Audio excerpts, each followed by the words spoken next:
Hey guys, how's it going? This is Max coming back with another pistol review today. It's going to be a GBB pistol review. Before I start the video, if you guys could do me a huge favor and like the video and subscribe for more content, I'd greatly appreciate it. Now, going into the review today, we have a KJ Works pistol, which again is one of my favorite airsoft brands just because of the work, craftsmanship, and all. I love it. The pistol I have in front of me today it's known as a GBB 615 or KP05 is what this one's called, but it is a M1911 kind of like a variant. But anyway, we'll go ahead and get into that in just a moment. So the box you're going to get this one in is very nice, almost like one of those iPhone boxes, really smooth, like I don't know what kind of cardboard they use, but man, I love that kind of cardboard. So it's product KJ Works, made in Taiwan. Basically, it's saying that's for training purposes only. So it's kind of, you know, pretty plain old box with the styrofoam bottom, of course. But now let's go ahead and open this bad boy up again. To be 18 to play around with these things, but now what I mentioned again, the KP05, that's what it's called here in this manual here. So let's take a look here. So KJ Works manual printed on some very nice nice paper there. So looks like we got a diagram here of, looks like the magazine. So basically reassembling it and whatever parts you may need. Gives you a full breakdown in Chinese and yeah, it looks like Chinese and English. So this is very cool. Like, I like this with KJW. They include everything for you when you come and get your purchase, because I mean, if something goes out, you don't know what it is, you have a full diagram on how to take it apart. I think you can't really go wrong with that. But here in this other little booklet I have, it's just some warning labels, basically showing what's not to do and how to, you know, fire correctly and whatnot. But I always get a good giggle out of these. It's kind of funny with like these little anime images. It's kind of funny to me. But there's quite a few of them. And then on the bottom here we have the operation. So basically how to use the pistol itself. Going into a few images here. So yeah, basically how to fire it. You know, safety, inserting magazine, loading it. Hop-up adjustment, the basics. Then you have the full blow-up diagram of the pistol to every little piece. So there's a lot of pieces here, lots and lots of them. But that's always a good thing, because if something breaks, you'll know where to look for it, and then you can probably get it from them directly. Then you have another booklet. It looks like it's one of their like advertising catalogs with these are some labels, BS labels I got, just advertising some of their products, which again, the quality in the booklets in this little pamphlet is amazing. But I mean, I figured it should be, since it is a catalog marketing their products, and I gotta say, it looks very appealing, and it's just, you know, this is why I love this company. I think for what they make and what they give for the prices is just beyond amazing. So now we got the actual piece of this review right in front of us right now. So with what's included in the box, you're gonna get this nice little boxed up BBs, the KJ Works Bullet, which is gonna be their BBs, which, you know, I wouldn't mind using these. I feel like I trust them enough to use their BBs. But you get a case of those, and then you get the actual pistol itself. So let's go ahead and get the box out of the way here. And let's zoom in a little bit better so we can see. Now the thing is with KJ Works, they always like to have like a blank, you know, blank piece of art, I call it. They really don't have any trademarks associated to any of their pistols whatsoever, except their own logo and where it's made, which I always didn't mind. I prefer logos. I prefer, you know, plain. It really doesn't bother me too much. But I know there's people out there that would prefer the full trades, or people that prefer just the smoothness of just the slide, no markings, nothing. So it really does depend on your taste. For me, it doesn't matter. It looks beautiful. I'm happy with it. But I'll go ahead and just start getting into the bare bones of everything. You can go ahead and start with the magazine. That'll be the easy part. So, magazine. I mean, with how they have this this coating on this magazine, it almost feels like a KWA magazine. I'm not even gonna lie to you, with how they have their coating on their magazine. This really reminds me of KWA, and I don't know if, you know, they're probably got more money now and they're stepping up their game a little bit, but man, they have just snapped in this design for a magazine. It's very great quality, and you have the gas nozzle there. You know, it's just very well made. I think this holds right around 25 plus BBs. But yeah, you know, standard gas magazine, probably get 2 or 3 full mags out of it in one gas load. But now into the main piece, the pistol. So again, just admire that smooth finish. Everything is just so smooth, clean cut on this pistol. It's just incredible. Like, everything is just so smooth. The only thing, again, with trademarks, made in Taiwan and their KJ Works logo.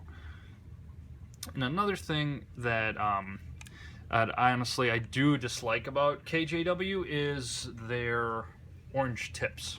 So you guys, I'm sure you guys have dealt with KJW in some way or another, or have seen them. Their tips are spray painted orange. So in terms of removal, or here, let me get this a little bit better. It's kind of not wanting to focus in for me. There we go. You can see it's spray painted in there. You can't really mount anything on here. You can't remove anything. This is basically going to have to be one of those, you know, get some adhesive, or not adhesive, some acetone or something, and rub that stuff off or scrape it off. But I hate doing that because it damages, you know, this nice chrome silver finish, and I really would not want to do that to this pistol because it already looks beautiful as is. I would not want to, you know, just for something as stupid as an orange tip, to ruin it. But, you know, that's my one pet peeve, just right out of the gate there. Now going into just how it's made, actually, and what used, you know, in the making of this. So the weight on this thing, just without a magazine alone, pretty nice weight. I would say about a pound, a little bit over a pound for sure. I don't know if it's a pound and a half. Maybe with the magazine closer to that, pound and a half to close to 2 pound range. That's what I think, right around there for the weight, because most of this is like all flipping metal basically. So the whole top portion of the pistol, that's all metal. You have, I think, even the parts of the bottom, I think this portion here is all metal. You have the trigger guard, that's going to be polymer, and then going down to here, it's also going to be polymer for the hand grip. Then you have this little beaver tail here. It's also going to be metal, so, you know, with 1911s of any kind to fire, you need to grip right there at the beaver tail in order to engage the hammer. So now you can kind of see that.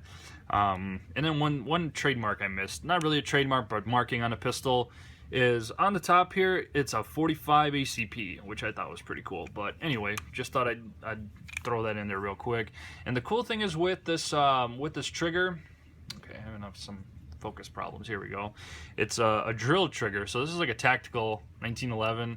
So, you know, it's designed to be a little bit more, you know, tactical looking, I guess. I don't know how to best describe it. So drilled trigger, even drilled on the front there too.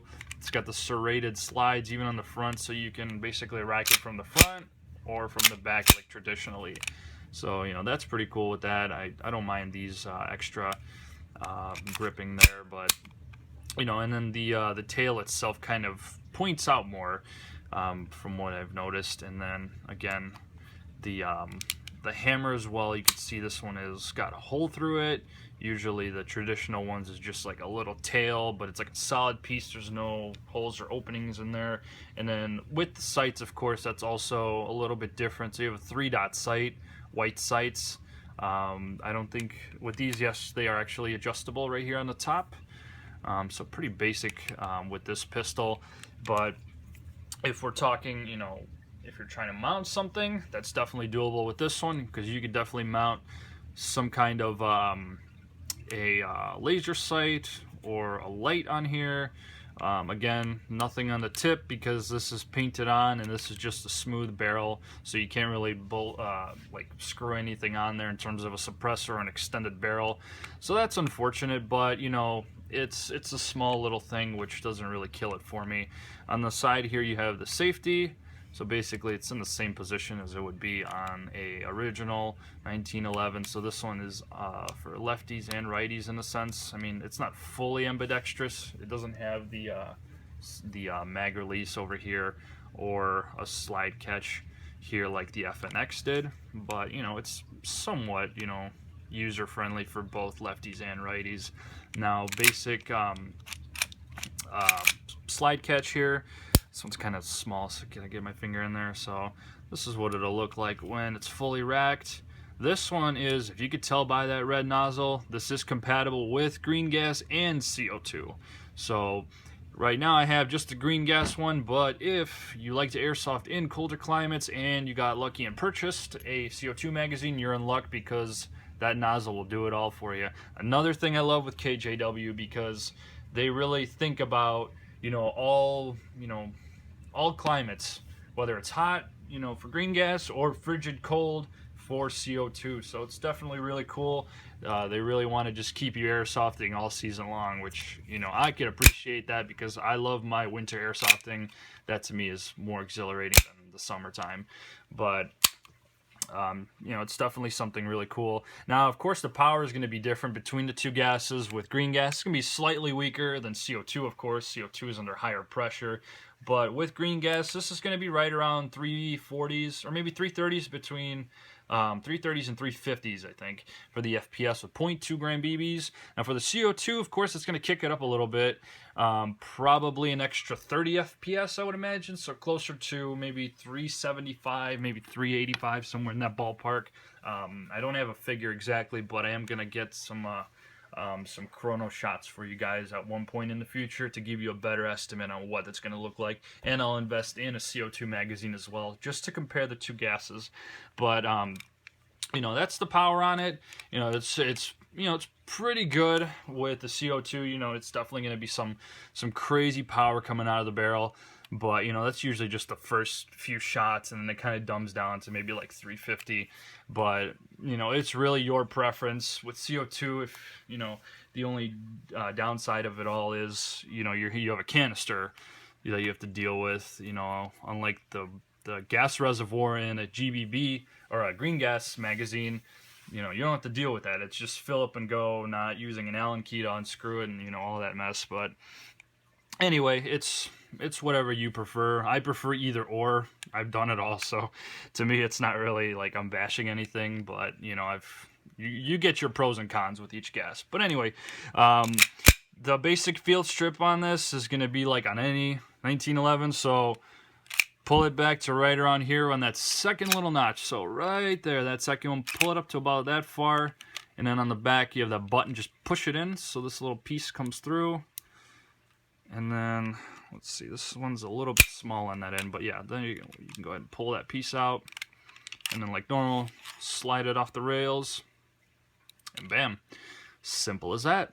And then you can go ahead and do your hop-up adjustment. You can lubricate, you know, your nozzles, your moving parts. This basically disassembles the same way as any 1911 would. So there's really nothing too in-depth I need to go over on there. I mean, other than this whole chunk of metal is just heavy and awesome. Then the bottom we get a little bit, you know, some metal, some polymer combination with the, let's see, the hammer assembly and trigger assembly and all that fun stuff. So now, getting it back together, like any pistol, line up the rails towards the middle right here, guide it through slowly, make sure everything clicks in piece.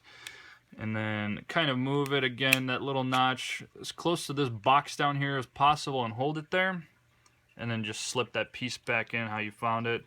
Just make sure, again, that little notch is over that big box on the bottom.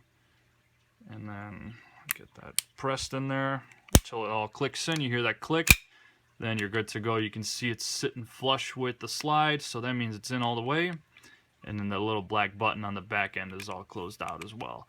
So again, with the magazine, you got a pretty hefty weight. I mean, that magazine's pretty bulky, so that probably brings it to right at 2 pounds. I mean, it's pretty heavy. I'm just dropping it like half an inch. It's a heavy beast. But, you know, I gotta just hand it again to KJW for just going all out on this design and, doing what they do best is, overachieving in my opinion. I mean, I've in all the years I've owned KJW, not even once have I had any issues or any, breaking, crap parts, nothing. I mean, these things are like tanks. From my experience, I would, take this over a KWA. If I had to, I probably would. But it does depend on which kind of KWA, because I do have some favorites. But, if it comes to 1911s, I'd definitely go with this one. If I don't even think KWA has a tactical one, but I could be wrong on that. But again, I'd recommend it. I got a good deal on it. I got it on a good sale as well, probably around $120 or so. So this is a very good price on that. And again, for the quality and for everything that comes with it, I think that price is more than, great in my opinion to get yourself started as, starter. It could be middle grade or high end player, you play like crazy. So, this kind of goes for all ranges. But I'm going to go ahead and, conclude the review for today. If you guys think I missed anything on this review, please let me know. I'll gladly, answer any questions that you have in my comment section below. Again, I just want to make sure if you guys like this video, definitely share it, like up the video, or dislike. If you don't like something, I'm okay with that. I'm open for honest reviews and, honest opinions of the video. And if you guys like the content and want more, definitely subscribe, because I definitely crank out content pretty frequently. So if you guys do like my content, hit that subscribe button. But I'll go ahead and end it there, and hope you guys have a great day.